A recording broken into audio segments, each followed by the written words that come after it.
What if everything you were taught about the moon is a lie? Not a small lie, not a minor detail they got wrong. A massive, carefully constructed cover-up, maintained for decades by the most powerful space agency on Earth.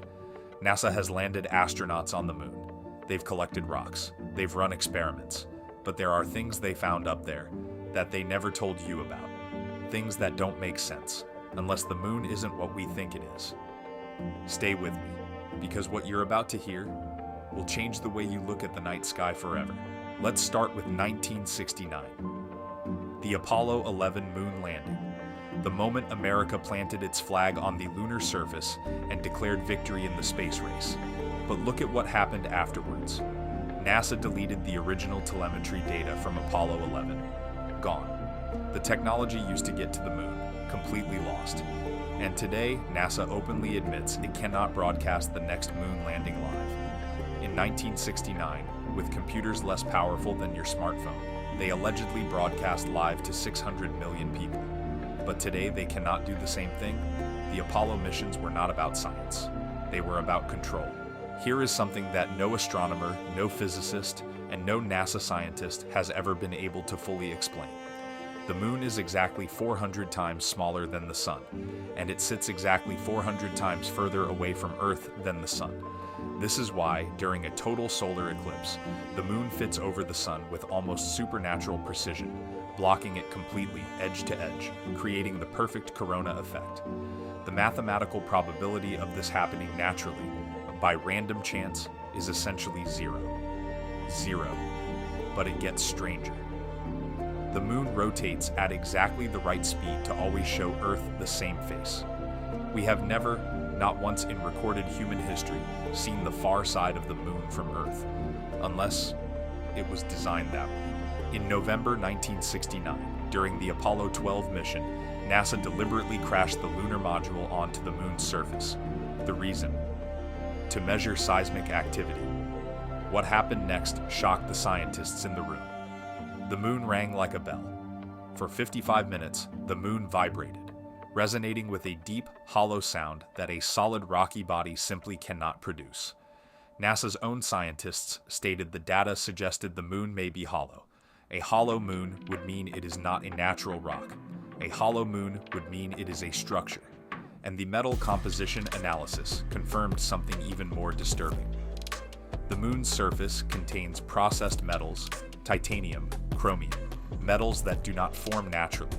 These are industrial metals, manufactured metals, the kind of metals you would use to build a spaceship. So if the moon is artificial, and the data strongly suggests it is, then who built it? And why was it placed here exactly 12,578 years ago? Because here is what the ancient records show us. Civilizations that existed before 10,000 BC, the Sumerians, the ancient Columbians, the earliest Vedic texts, all describe a time when there was no moon in the sky. The Greek historian Aristotle wrote about a people called the Proselynes, whose name literally means those who existed before the moon. Before the moon.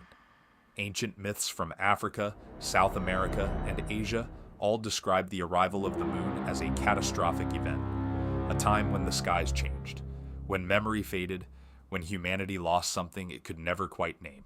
The moon, positioned at its precise distance from Earth, reduces the planet's natural frequency by 2 full levels, and this frequency reduction causes one devastating side effect in every living being on Earth: extreme memory loss.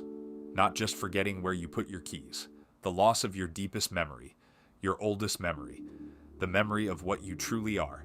Earth is not simply a planet.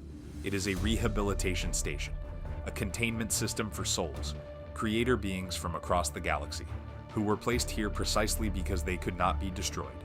You cannot kill a creator being, but you can make them forget they are one. And that is the moon's true purpose. You are born not knowing who you are.